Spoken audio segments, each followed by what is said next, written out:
Rangers! Time to create a new legend! We all grew up watching the Power Rangers, and trust me, when Tommy Oliver made his entry as the Green Ranger, I jumped on the couch and got an earful from my mom. It's been decades, but the moment he got the 6th power coin and the Empress said, "And now morph into the Green Ranger," and Tommy got the suit, iconic! I always had a soft spot for the Green Ranger, but I know if I ask 10 different fans, they all have a favorite Ranger, red, pink, yellow, and at first glance, the colors seemed really cool. But once you start digging into the franchise, you'll be amused to realize how exactly a purple or orange Ranger fits into the team. Yes, the shades are way more important than we ever really thought. Each of them represents the identity of the Ranger, their roles, responsibility, characteristics, story arcs, everything. So without any further delay, let's take a nostalgic ride back to our childhood days and decode what each Ranger color really meant.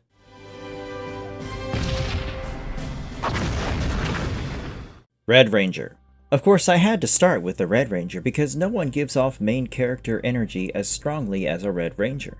And if you are a fan of the original 5 Power Rangers, I am sure Jason Lee Scott has a special place in your hearts as the first ever Red Ranger. In the 1993 series Mighty Morphin Power Rangers, the martial artist from a fictional place called Angel Grove, California, was handpicked by Zordon along with his closest friends to become the saviors of Earth and defend Rita Repulsa's evil forces. Initially, it was only Jason who believed in Zordon and eventually received the Dinozord power coin of the Tyrannosaurus and become the Red Ranger. Now, as the Red Ranger, Jason was the leader of the team and guided them into various battles against Rita's monsters. And boy, he got the Tyrannosaurus Dinozord. I know I am too old for this, but what do you mean this won't get me excited? Jason created a benchmark for Red Rangers, who are usually the most powerful members in the team, especially when it comes to brute strength, and are recognized for their adventurous spirit and impeccable fighting abilities. As much as I love Tommy's Green Ranger, I can never forget the physical prowess Red Ranger showed while taking on an evil Green Ranger. The way he disarmed Tommy's Sword of Darkness, oh boy, he was calm and calculative about each move, and that justifies why the Red Ranger is always the brave warrior leading his team, laying down the laws when things get rough and generally has a good heart. Now, Red Rangers have indeed exhibited different traits in different seasons and media, but primarily they are tasked to protect Earth from villainous forces. Another very interesting Red Ranger was Charlie, introduced in Power Rangers SPD. She was the leader of the A Squad Rangers but turned out to be a traitor. Charlie was always greedy and arrogant, who never really interacted with the B Squad, and honestly, the betrayal was something we all saw coming. And then in 2012, in Power Rangers Super Samurai, we got Lauren Shiba as the Red Ranger, though she appeared only briefly. Shiba's ability to channel all her power into a second Shiba fire disc after being injured was absolutely stunning.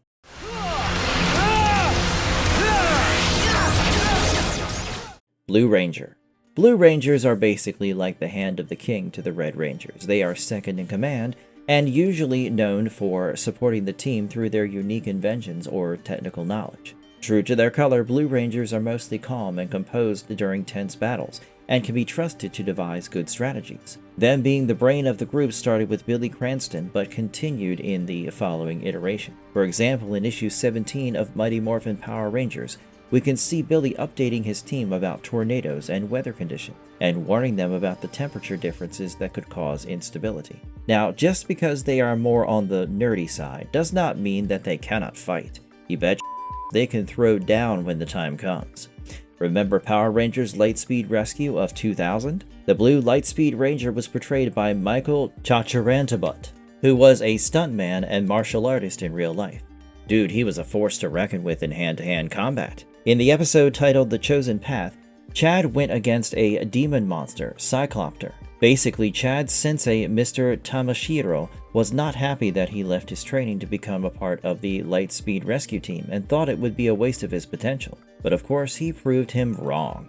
And how? Tamashiro ended up teaching Cyclopter the specific fighting techniques of Chad Lee, believing that he would uphold the true oath of the skill and prove that martial arts was superior to Ranger powers. However, Cyclopter, who was created by Loki, attacked the city, forcing Chad to take the center stage. He had to fight against his own master's teaching, but Chad took him down using the very thing that bound them together, fighting discipline. He simply relied on years of martial arts training instead of technology or ranger powers, and honestly, that's what made the fight live on in our heads rent-free. Finally, Tamashiro realized Lee's potential as a martial artist and a ranger and accepted his choice. Interestingly, some Blue Rangers like Tori Hansen in Power Rangers Ninja Storm 2003, or Koda from Power Rangers Dino Charge 2015, or Aqua or Cyan instead of the iconic Royal Blue, but were still referred to as Blue Rangers. Loved how Tori said, "Power of water," after morphing. Sometimes Blue Rangers also use twin swords and shields as weapons, and though they are mostly known for their intelligence, some Blue Rangers who are not geniuses strictly follow the rules and are known for being honorable. A few of them aspire to be Red Rangers, but only Sky Tate from the original SPD team actually fulfills that dream and becomes the Red Ranger.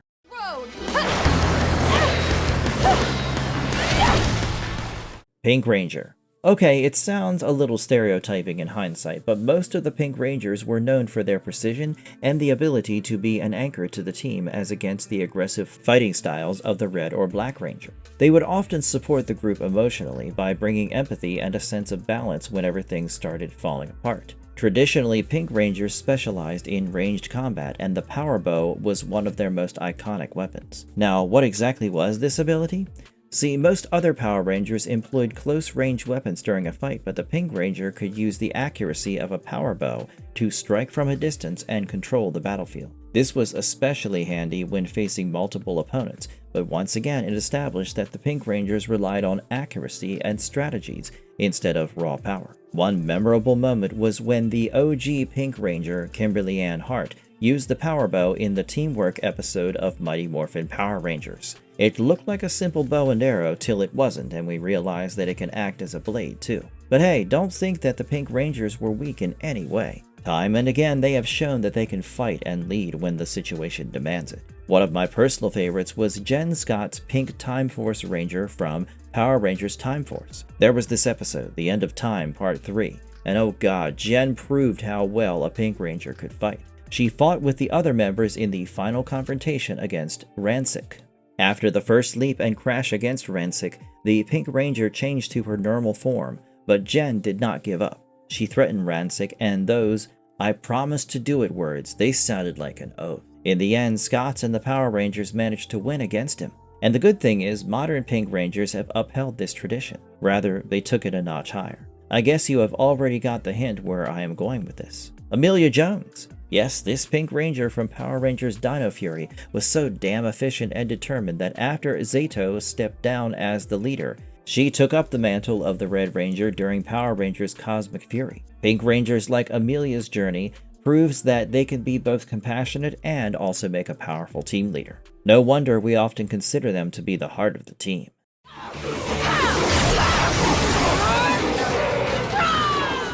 Yellow Ranger. Every season of Power Rangers had a Yellow Ranger, and in various seasons the Yellow Ranger was shown to be the youngest member of the team. This Ranger was also portrayed to be very sensitive and could generally identify the mood changes among the group members. The Yellow Ranger had an individual Zord like his fellow team members, and it became part of his Super Zord when they needed a Megazord. However, Yellow Rangers were actually an important member of the team because of their speed and smartness. In fact, the Yellow Rangers were some of the best Rangers when it came to handling difficult situations, since they were mostly brave and optimistic. The most memorable Yellow Rangers were Taylor Earhart and Trini Kwan. Trini was Millennial's favorite Yellow Ranger. Trini literally personified her color by balancing skill and patience, and in the episode titled Plague of the Mantis, she stole our hearts. In this episode, Trini stated how important the tradition of the fair fight was in Kung Fu, and to make her master the mantis style, her mentor brought along a real mantis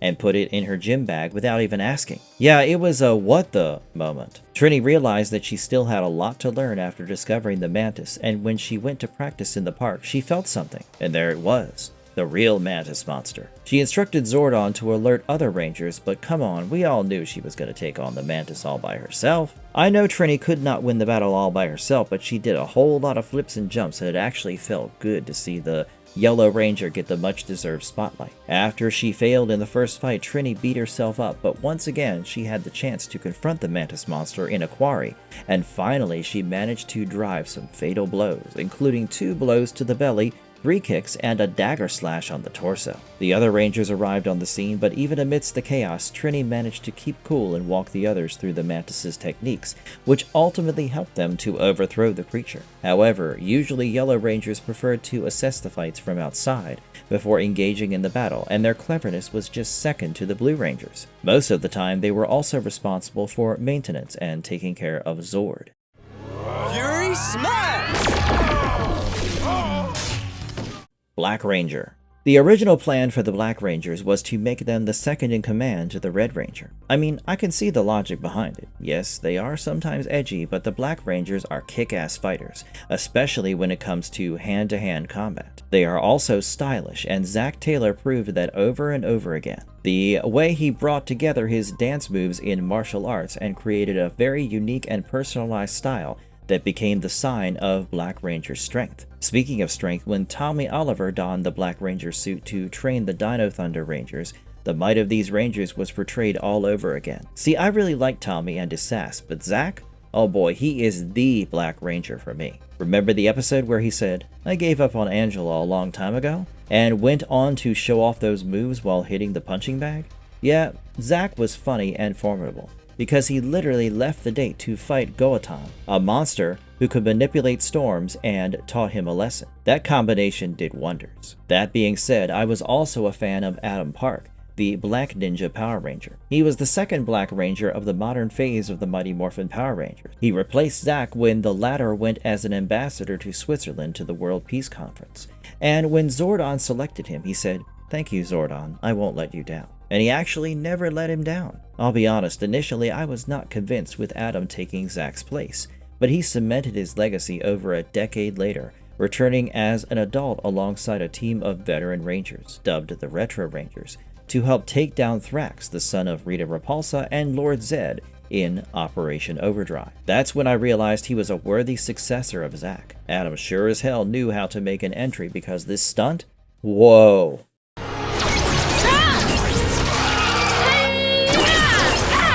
Orange Ranger.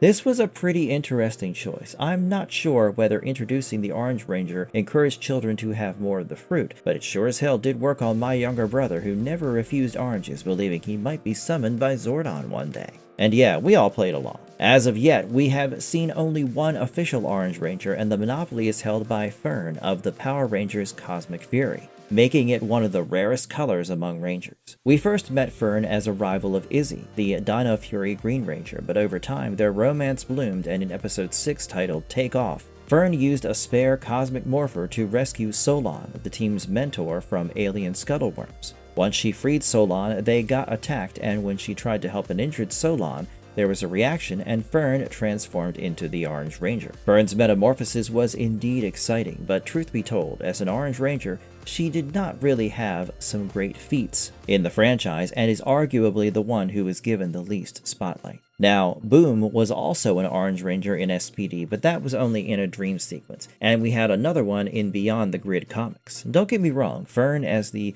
primary Orange Ranger had great combat skills, but she does not have enough memorable feats compared to the other Rangers. Maybe future adaptations will depict the Orange Ranger more, and who knows, it might even become a recurring color. Champagne Ranger. Yeah, I am not so sure if I should be calling Zato as one, but he sure as well went beyond the color spectrum, and this is the closest thing his suit looked like. Zato hailed from the planet Rafcon and led the ancient Dino Fury Rangers some 65 million years ago as the Dino Fury Red Ranger. During the time of dinosaurs, he helped to defend Earth from the Sporix invasion. After that, Zato was put in suspended animation and woke up in the modern day where he led the Dino Fury Rangers, but at the end of the second season, he was destroyed in a battle with the Nemesis Beast. But of course, he came back when the Morphin Masters resurrected him. However, this time Zato was the White Dino Fury Zenith Ranger. Then again, during Power Rangers Cosmic Fury, Zato joined the team and upgraded his powers alongside them while keeping his title as the Zenith Ranger. But now he wore this darker cream, almost champagne-colored suit. With the courage of a wolf! Jungle Fury! Wolf Ranger! Purple Ranger. Purple Ranger might be one of the most popular colors, but in the Power Rangers world, it is extremely rare. There have only been a handful of Purple Rangers in the show, and many times the color is related to evil, and Tarek is a brilliant example of that. Generally, Purple Rangers joined the team later in the season and were known to be very powerful. We have two very famous Purple Rangers, namely Robert James from Power Rangers Jungle Fury and Albert Smith of Power Rangers Dino Charge. RJ, better known as the Jungle Fury Wolf Ranger, overcame the conflict with his inner animal spirit and built his own Wolf Morpher. As the Purple Ranger, RJ won us over with his debut fight against the monster Monkey Y in Power Rangers Jungle Fury Episode 16, Friends Don't Fade Away. He exhibited amazing Thai Muay Boran-inspired knee-based and agile striking styles which felt very different from what we have seen the other Rangers do. And instantly, people became a fan of him as one of the smoothest Rangers in the franchise. Honestly, I can't agree more because the sequence where he fights against Monkey Y's army is absolutely spectacular.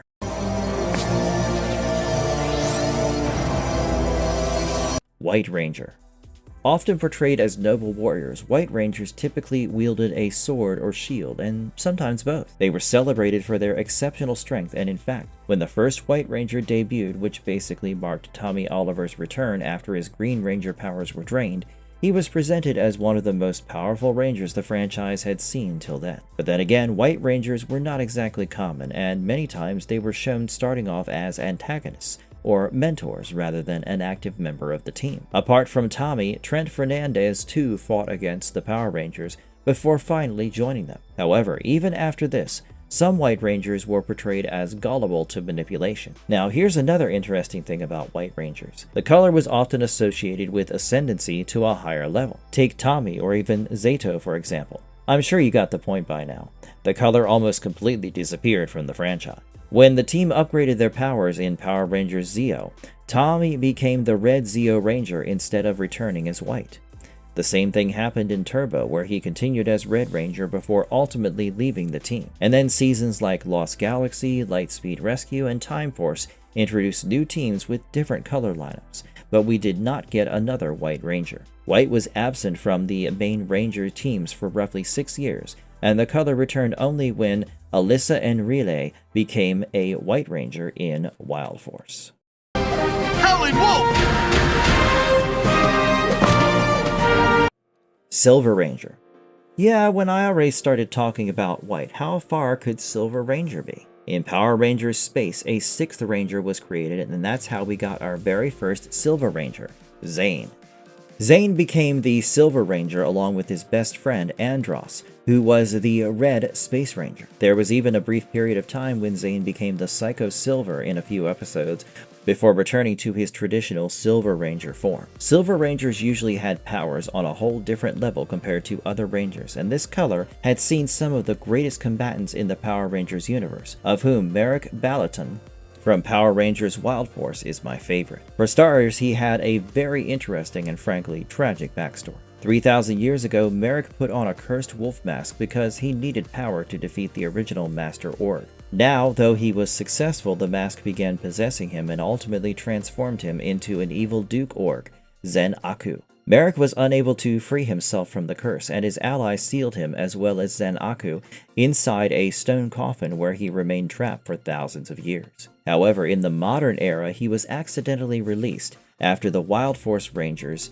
finally shattered the cursed mask. Merrick was freed from its hold. Once he was freed from the dark control, Merrick harnessed his powers of the wolf, hammerhead shark swords, and alligator, and officially became the Silver Lunar Wolf Ranger.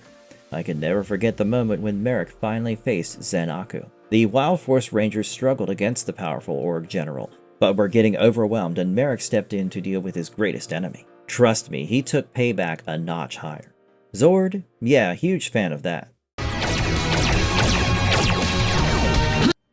Gold Rangers. We have barely seen Gold Rangers because they are that rare. Yet, gold was one of the most prestigious colors for Power Rangers, and most of the time, Gold Rangers were introduced as elite warriors.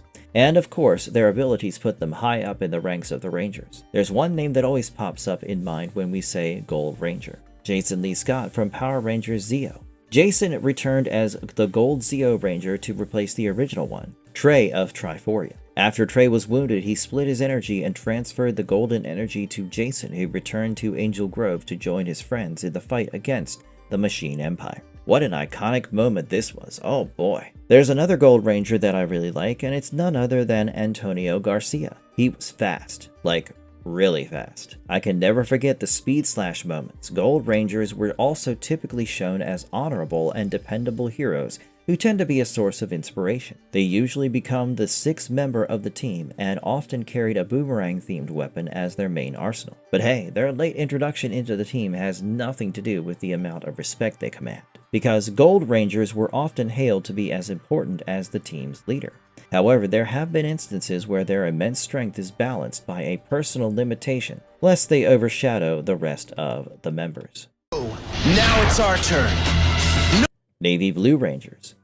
In Power Rangers Ninja Storm, Blake Bradley became the Navy Thunder Ranger, who wore a dark blue suit which had bright gold and black parts. Blake served as an enemy of the Wind Rangers before he finally joined the team, and interestingly, till today, he is the only official Navy Blue Ranger in live action. Blake and his brother Hunter joined the team together, but Hunter became the Crimson Thunder Ranger. Ever since childhood, the two trained under Sensei Aminasu, and man, could fight in sync.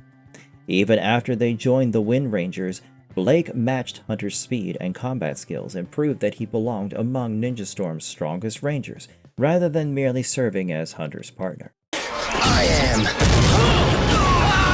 am Crimson Rangers. I already told you, Hunter was the Crimson Ranger, and in this role he sported a deep crimson suit with similar black and gold patches like Blake's. Whether Hunter has been the only Crimson Ranger is up for debate, because many fans consider Korag's second form in Power Rangers Mystic Force to be a crimson-colored suit, because it had a darker shade of red. But for me, Hunter's been the best Crimson Ranger. Right when he debuted along with his younger brother, Hunter changed the power dynamic of Ninja Storm, because until then, Shane, Tori, and Dustin had handled every threat thrown at them. But Hunter simply broke the entire Wind Ranger team, and starting from Zord battles to weapon skills, Thunder Rangers have been consistently portrayed as being on another level. The Wind Rangers did team up and fight together, but they still could not overcome Hunter and Blake. Thankfully, Thunder Rangers became their allies after learning the truth about Lothor's deception. Alright guys, that's all for today. I know Power Rangers is one such franchise that just keeps on giving, and decoding the meanings behind the vibrant suit of the Rangers was a fun ride. Do let us know who is your favorite Ranger, and if you liked this video, don't forget to like, share, and subscribe to our channel. I'll see you in the next one. Bye!